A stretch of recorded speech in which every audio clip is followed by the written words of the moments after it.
I want to talk about curiosity and how it is probably the most powerful tool and guiding light that we have. And it's curiosity and joy.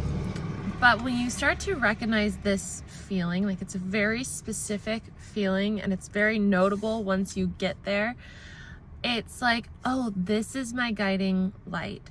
And so, hello, Arlo and I are sitting in my cousin's car right now. We just got to San Diego and I am waiting for my cousin. We're gonna go to Arizona tomorrow, so we're just gonna do like a little family dinner with all the cousins and whatnot. And so I'm so deeply feeling, because I am loving being back here. I thought at first I was culture shocked, and then I thought I wasn't culture shocked, but now I feel I'm incredibly culture shocked. I don't know where I am. Like, it's a very strange feeling. It feels like I went to Narnia with Europe, because I came back here and everything is the same. Like the same conversations are happening and whatnot. And the only things are like little tellers that it's been this amount of time, because my friend, she moved into her home, her apartment slash home, when I was leaving. And then she was telling a story about how, her boyfriend maybe would ask her to move in with her, and like her lease is almost up. And I was like, your lease is almost up? You just moved in like yesterday. And I was like, oh yeah, no, it's been a year since I've been gone and I'm back. And that's been happening a lot. Yesterday I was sitting down with my friend and I was talking about a story of Cold Stone ice cream. And I was like, oh, we have this ice cream place. Like, I was like, wait, I think you are we. What country am I in? Am I in America? So I'm like all over the place. But it's been a very, very, very special experience being back. And actually, there was a topic that I wanted to talk about that is now kind of coming back to me. So we'll also talk about curiosity, but I think now that it's coming back, this is important too. And it's really connecting with people. And I think that this is really the message. So, since I've come back, I have been spending time with so many of my wonderful friends. It's been like back-to-back hangouts and like running into people, and then we're hanging out and like having these deeper connections that we never even had before.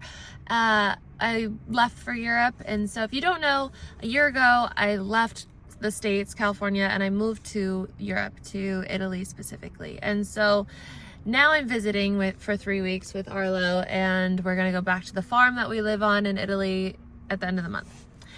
So we're making all of our rounds. We're gonna go to Arizona, meet my little cousin slash nephew, and go see where I used to live in Arizona, Flagstaff, and go to see my dad over on the other side of the country. And so we're making all the stops. But since I've been back, I've noticed that my friendships, they were wonderful before, but now they feel like so special. I think a few things that are notable with this is, number one, because I know I'm on a time limit here, I'm only here in California for like a week or two, like a week and a half. And so I know that this time is precious. I know that it is limited. And so I am sitting down with my friends and I am there. I am fully present. I made sure to schedule my next hangout and like have that all set so that I don't check my phone, and I'm with my person and I'm like, I want to know everything about you in the last year that did or didn't happen. And the same with them, with me. And it's like, we're just, and maybe, I don't know, maybe it's not even age, because we're only a year older and we're all so different. Some of my really good friends are 10 years older. I don't really have younger friends. All my friends are older, but different varieties of older. And I'm trying to like hide from the light here too. And so I was like, wow, what is that? And I think first, like we said, the time is, I know that it's limited. And that can go so much further, right? We can realize and recognize within ourselves and within our being, right now, we don't know what's going to happen. We never know what's going to happen with anybody, with anything, with the world.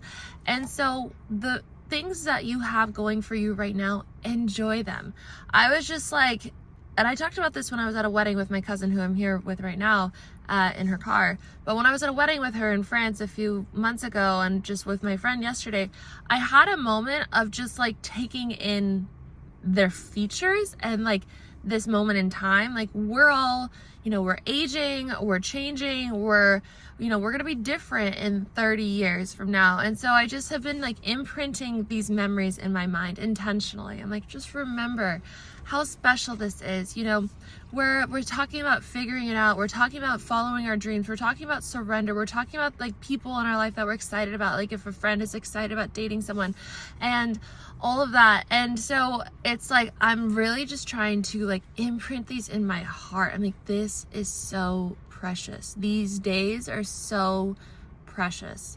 And like this experience of being here in my home country, where I can speak the language with people, I can read the signs, I can read the businesses, I can read the menu, I can, go to the stores and I know what to expect, I can order things. I know this sounds like a lot of just like commerce, but there's norms, there's slang, there's jokes, there's all these things that I just missed and I feel so at home with, and I'm just embodying, like not embodying them, but I'm holding on to them like, wow, how special to be a part of something. A lot of people talk about America in this negative way, and I feel that on so many levels, and there's so much that can be improved here, so much. But I mean, when you travel and you experience a ton of other cultures, or even just one other culture, you start to see things differently. And so this experience, and I've traveled before, and I lived in Mexico for a little while, but this experience has allowed me to enjoy and appreciate so much on a different level. And then further, I don't really drink alcohol, especially now. I feel like it's been like not a commitment, but like a very intentional thing of like, I see alcohol in a different light. And so I've been, a part of me is like, how is that going to be when I go home? Like, is it going to be weird with friends when I'm like, no, I don't want to drink, or I don't want a glass of wine? And it was never even a thing. So there's so much we can go down on this as well. It's like, when I made that internal decision, like, no, I don't drink, not in this season of life, at least not right now. I didn't even need to manifest having to have those conversations and say it out loud, because I had that dialogue, that commitment, that like knowing that was something that I'm choosing as my identity right now. My friends just happened to not be drinking, all of them.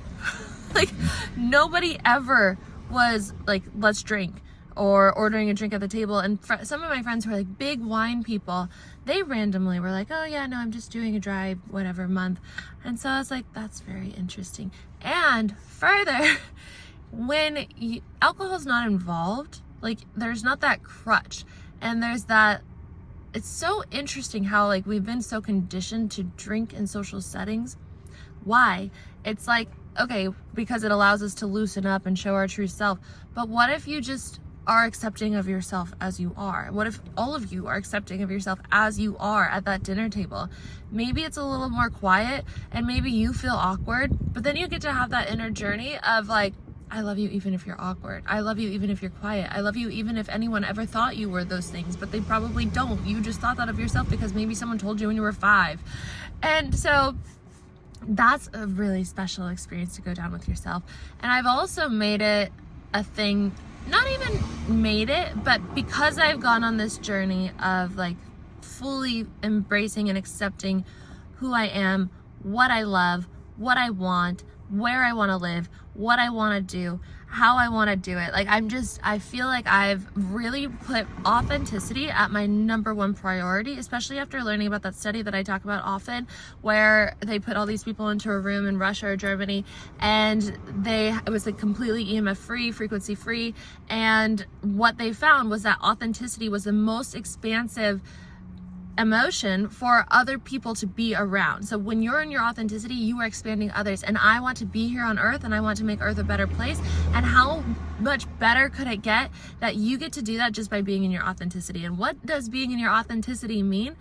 Back to the beginning topic is following your joy and following your curiosity, following what makes you curious. And so what's so cool is that, well, I'll finish that thought, is because I've been embracing that, I've deepened my friendships with people naturally because I'm fully accepting myself, and it allows that authenticity to like expand them, and then they're deepening with me, and there's no like, oh, like how you been kind of conversations. It's like deep, straight away, like meaningful conversations, tears, love, like joy. It's pure joy. It's been so amazing to witness this.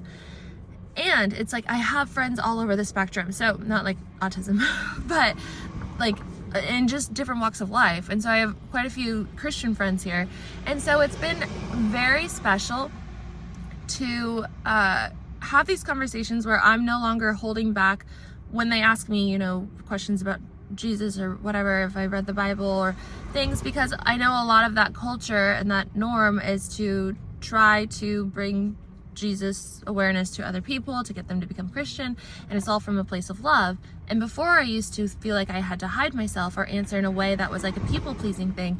But through just answering my questions, or the questions from my heart, it's allowed those friendships to deepen even more, for them to maybe see me in a way that it's like very similar to what they're saying, similar to other religions. We're just using different words, right? We're just using different words to explain that infiniteness, that love, that acceptance, that abundance. And there's a lot of other conditionings that come with it that maybe we don't agree on, but it's allowed us to see eye to eye and see that we're not so different, and that I don't need to change. And that even if someone did want to change me, they will never do that in a way that like isn't authentic to me, because I'm embracing my authenticity, because I'm choosing me, because I'm having that inner experience, and then it's projecting outwards. And so I don't know how else to explain it. It's been a completely, like, it's been familiar and wonderful to be back, but it's also been completely different being back. My relationships have changed. They've deepened. They're so rich. And it makes me curious how it's going to be when I go back to Europe and I go back to the farm. Part of me is excited. Part of me is really, sad to leave. But the other part of me knows that, and that this all comes from internal family systems, which we just have so many parts, and we want to love and embrace and acknowledge all parts of ourselves. So another part of me knows that this is happening in the way that it's meant to. An event happened that made me have to come back to the States. And then I, planned all this other stuff because I'm already here. And so this happened in the way that it's meant to, at the time that it's meant to further my experience moving forward. Like maybe moving forward, I'm meant to be here for a few months a year or whatever it is, but it's sparking my curiosity of what is this? And how do I further explore this? And I think as I get back to Italy, it'll give me more perspective too on, what that is here, or what that is for myself, or what that is, whatever. And so all you have to do really is start to learn what your authenticity is, your joy, your curiosity, follow it, embrace it, accept it, embody it, communicate it, never hide it, never hold back, and it will help every other aspect of your life. Don't hide behind distractions.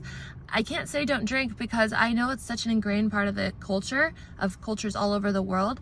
But when you look at it, it's so interesting. Like, why is it so normal? Like, why? My friend and I just had hibiscus tea together, and we put some soda water. That's something that I've been doing in Italy too, and like put it in a nice glass, and it's the same thing.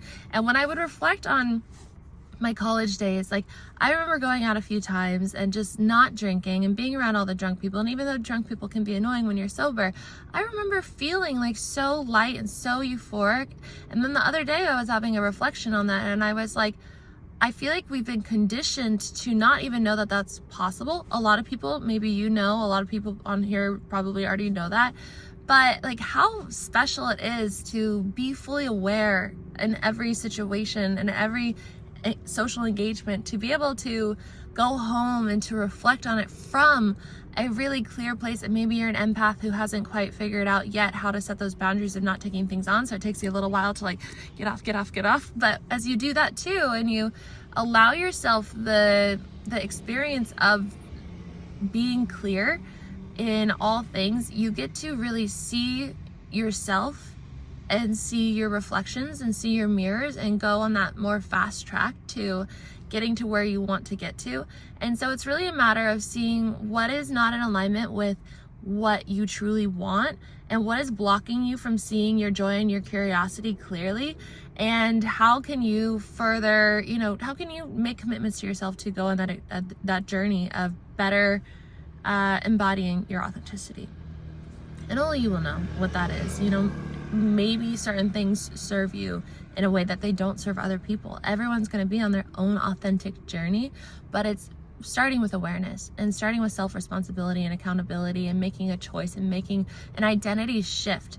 That's the easiest way to change habits and to change your life, is to shift to the identity of the person and the version of you who, no longer does this, no longer believes that, no longer associates with this, no longer, makes this decision or says these things or spends time with those kind of people, whatever, but it's all a journey within that has to come from within for you. So I'm so glad that thought came back so that we could express that, I could express that with you on this platform and share that with you. So if you like this message and you resonated with it, please give it a thumbs up, subscribe if you are new here, leave a comment if you feel called to do so. If you don't know what to say, you can say, hello sleepy Arlo baby. We did run club this morning, which was a 4-mile run. I've been seeing Run Club all over Orange County since I left, and I was like, wow, I would have loved that while I was there. And it started like a day after I left, and so it was such a nice experience to go with my friend to run. Somehow it was not hard. I've been working out every day since being back. I've been loving my group fitness classes. It's something that I've missed so much, and I just feel so like, yes. I love life. I love it, and I hope that this like authentic love for life right now just like pours into you as well. And so I'm so excited to share tomorrow. I'm so excited to share the next day and the next day and the next day. And if you want to go on that journey of rewiring your mind or getting to know your divine team and going into your heart space and asking questions of the divine and of your higher self from there, I have 2 programs, 21 days to rewire your mind and 21 days to know your divine guidance. They are all the exercises and tools and everything that changed my entire life for me to get to this moment right now with you. And so if you feel called to sign up for one of those, you just select any day, any time in the links below, and then the link to the program is sent to you, and it's daily meditations, the same meditation daily for both programs, 2 different meditations for each program, and then daily exercises as well. And if you want to work one-on-one, I will be back in Italy in October, so we can work together then. So with all that being said, I will see you tomorrow. Bye.